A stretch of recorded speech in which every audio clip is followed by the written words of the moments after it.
পার্বত্য জেলা খাগড়াছড়িতে চিনি চাম্পা ও বাংলা কলার বিশাল বাজার রয়েছে, তবে পিছিয়ে আছে অমৃত কলা।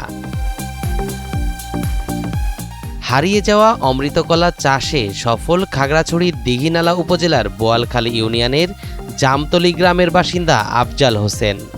একর জমিন চাষ করছি এই জায়গায় বর্তমান 1200 মতন চারা আছে। এর মধ্যে মনে করেন আপনার 3 লাখ টাকার মতন বছরে ইনকাম হয়, 1.5 লাখ টাকা মতন খরচ বাড়িতে, বাগানের খরচ 1.5 লাখ টাকা।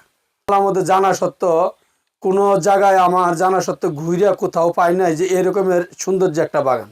হ্যাঁ, যদি কৃষি অফিস থেকে বলে, পরামর্শ দেয়, আমার দ্বারা সম্ভব যে আরো বড় করলে আরো উন্নত হমু, এমনকি আরো লাভবান হমু। খাগড়াছড়ি কলা উৎপাদনের উর্বর ভূমি উল্লেখ করে কৃষি কর্মকর্তা বলছেন, তারা কলা চাষে সবসময় সব রকম সহযোগিতা অব্যাহত রেখেছেন।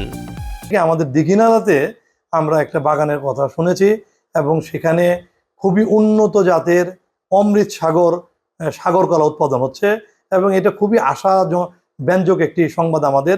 আমি যদিও এখন ওই বাগানটাতে যাইনি, তবে আমি বিভিন্ন মাধ্যমে শুনতে পারছি যে সেখানে খুব ব্যাপকভাবে একজন কৃষক এই অমৃত সাগর কলা চাষ করে আসছে।